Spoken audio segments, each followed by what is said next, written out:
Bonjour à tous, vous l'avez vu dans le titre de la vidéo, aujourd'hui on va voir ensemble 5 astuces de pro. Donc ce que j'entends par là, c'est 5 conseils, 5 astuces qui vont être un peu plus avancées pour votre progression en musculation, pour réussir à bien prendre du muscle.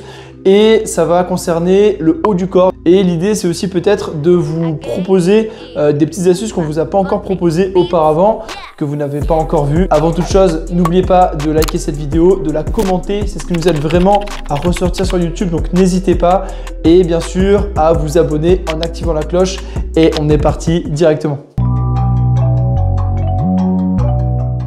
Première astuce, on commence avec les pecs sur le développé couché.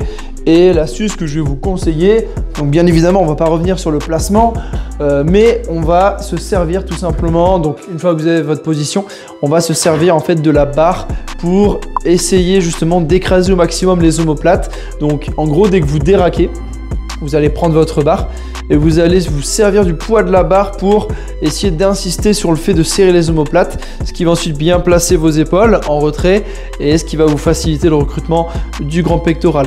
Donc de profil, on va bien voir, on est ici, on déraque sa barre, on peut déjà essayer de serrer les omoplates, mais quand on déraque, on force vraiment le serrage des omoplates grâce au poids de la barre, ce qui nous permet d'être plus efficace ensuite sur le mouvement.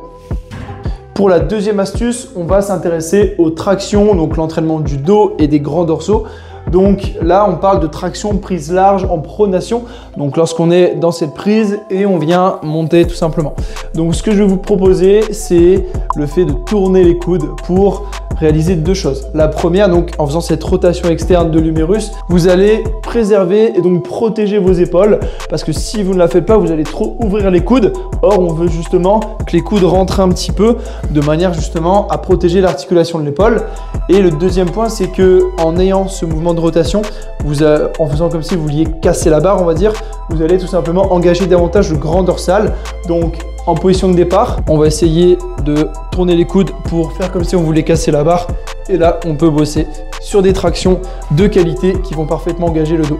Pour la troisième astuce, j'ai sorti mon poids de 2 kg que vous connaissez peut-être sur la chaîne. Et on va travailler donc les épaules donc sur des élévations latérales. Et en général, quand vous faites des élévations latérales, vous pouvez ressentir des petites tensions au niveau articulaire. Bref, le mouvement n'est pas forcément très net. Et le fait tout simplement de se pencher comme ceci, ça va nous permettre en fait, regardez bien la position de ma main par rapport à ma cuisse.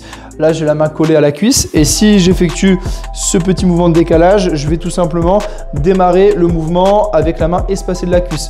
En fait, les premiers degrés d'abduction de l'épaule, donc l'abduction, c'est ce mouvement d'ouverture sur le côté, il est fait par le supraépineux, donc un muscle de la coiffe des rotateurs qu'on ressent ici. Et donc, le fait de se pencher, ça permet de le désengager au démarrage. Donc, vous n'avez pas ce côté négatif au niveau articulaire sur le départ du mouvement et tout simplement, vous pouvez faire des élévations latérales mieux ciblées sur le deltoïde moyen sans vous faire mal au supraépineux. On passe à la quatrième astuce. Donc là, elle concerne les triceps et on va bosser sur des extensions nuque. Donc sur ce mouvement, vous êtes en travail de la longue portion, là ici en étirement et généralement, on peut sentir des petites tensions au niveau du coude, au niveau de la plaque tendineuse. Donc ce qu'on peut faire tout simplement pour continuer à faire le mouvement, parce qu'il est intéressant pour la prise de muscle, on peut décaler le coude, ce qui va désengager un petit peu le triceps au profit de l'épaule. Bien sûr, le mouvement il ne doit pas non plus être ici parce que là c'est clairement l'épaule qui va bosser plus, mais on n'est pas obligé de coller vraiment donc l'humérus, le biceps à l'oreille. On peut écarter un petit peu et ce décalage nous permet d'un côté d'être plus sécuritaire et de l'autre côté d'être plus lourd et donc potentiellement de prendre plus de muscles sans se faire mal au coude. On reste sur l'entraînement des bras pour cette cinquième et dernière astuce. Et là, ça concerne les biceps avec une astuce sur le curl au pupitre. Donc le curl au pupitre, c'est un formidable exo pour travailler la courte portion du biceps et aussi mettre l'accent sur le brachial. Donc l'idée ici avec un haltère, ça va être de ne surtout pas effectuer à la fin un twist au niveau du poignet comme ceci. Je l'accentue un petit peu exprès. Donc là, si on fait ça, clairement, ça va surengager l'avant-bras puisque c'est le rôle des fléchisseurs de l'avant-bras de faire ce mouvement de flexion du poignet. À la place, vous allez essayer de casser un peu le poignet comme si vous vouliez essayer de présenter la paume de la main devant vous. Et en faisant ça, bien sûr, de manière légère, on ne va pas non plus se faire mal à l'articulation. Vous allez tout simplement désengager les fléchisseurs au profit du biceps puisque tout simplement, les deux muscles sont sur la même chaîne. Donc, si on étire un muscle, on va mieux contracter l'autre. On aura plus de potentiel de force donc à appliquer sur vos exos biceps. Alors comme d'habitude, n'oublie pas de liker cette vidéo, de la partager, de la commenter pour me dire éventuellement si tu faisais déjà peut-être certaines de ces astuces ou si tu en as découvert aujourd'hui dans cette vidéo. N'oublie pas de t'abonner comme on l'a dit, d'activer la cloche pour ne pas rater les futures vidéos. Objectif 1000 abonnés avant la fin de l'année, donc je compte sur toi. Nous on se dit à très vite pour de prochaines astuces, de prochaines vidéos, mais aussi de prochains podcasts. Salut à tous!